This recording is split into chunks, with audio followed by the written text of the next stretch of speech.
ஸல்லல்லாஹு அலைஹி வஸல்லம் அவர்கள், ஒருவர் தமது படுக்கையில் படுக்கச் சென்று தமது வலது பக்கத்தில் சாய்ந்து படுத்துக்கொண்டு 100 முறை குல் ஹுவல்லாஹு அஹது என்ற அத்தியாயத்தை ஓதினால் மறுமை நாளில் அவரிடம் இறைவன், என் அடியானே, உனது வலது பக்கமாக சென்று சொர்க்கத்தில் நுழைந்து கொள்வாயாக என்று கூறினார்கள்.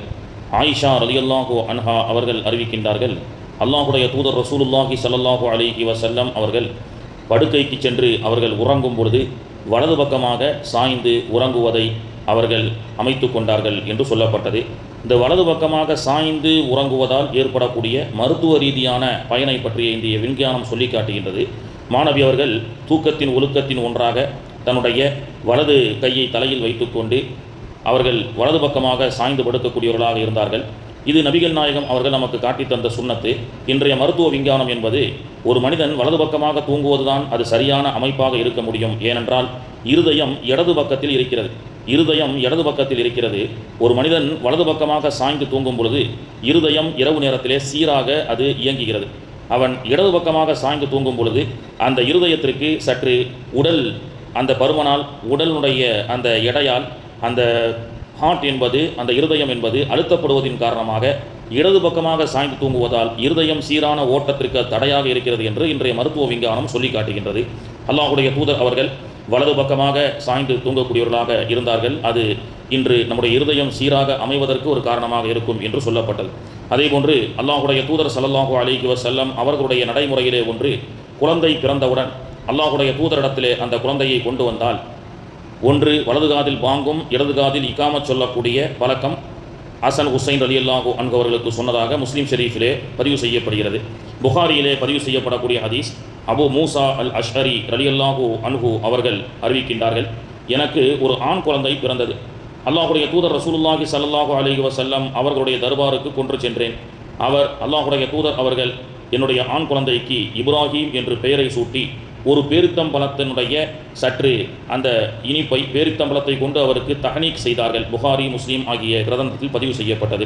அல்லாஹுடைய தூதருடைய அந்த வரலாற்றில் ஒரு குழந்தையை கொண்டு வந்தால் பேரித்தம்பழத்தை சற்று வாயிலே பெருமானார் அவர்கள் மென்று அந்த பேரித்தம்பழத்தில் சிறு பகுதியை அந்த குழந்தையினுடைய வாயிலே ஊட்டிவிடக்கூடியவர்களாக இருந்தார்கள்.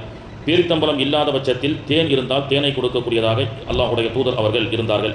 அப்துல்லா இப்னு அபு தல்ஹா ரலியல்லாஹு அன்ஹு அவர்கள் பிறந்த அந்த வரலாற்றை பற்றி அவருடைய பெற்றோர்கள் சொல்கின்றார்கள்.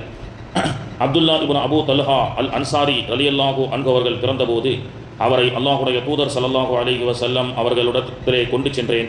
அவர், உங்களிடம் பேரித்தம்பலம் இருக்கிறதா என்று கேட்டார்கள். ஆம் என்று கூறினேன்.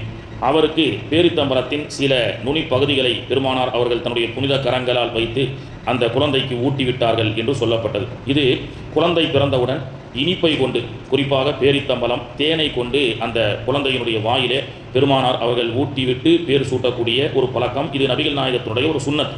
இந்த சுன்னத்தை பற்றிய இன்றைய விஞ்ஞானம் அறிவியல் கண்டுபிடிக்கிறது.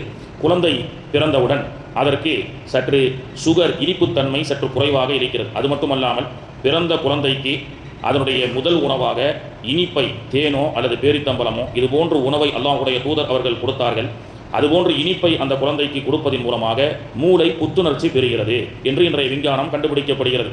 குழந்தை அறிவாளியாக மூளை நல்ல முறையில் செயலாற்றக்கூடியதாக இருக்க வேண்டும் என்று நினைக்கக்கூடியவர்கள் குழந்தை பிறந்தவுடன் அதற்கு வாயில் இனிப்பை கொடுப்பதன் மூலமாக அந்த இனிப்பினுடைய தன்மை அந்த குழந்தையினுடைய மூளைக்கு சென்று அந்த மூளை புத்துணர்ச்சி பெறக்கூடியதாக இருக்கிறது என்று இன்றைய விஞ்ஞானம் கண்டுபிடிக்கிறது.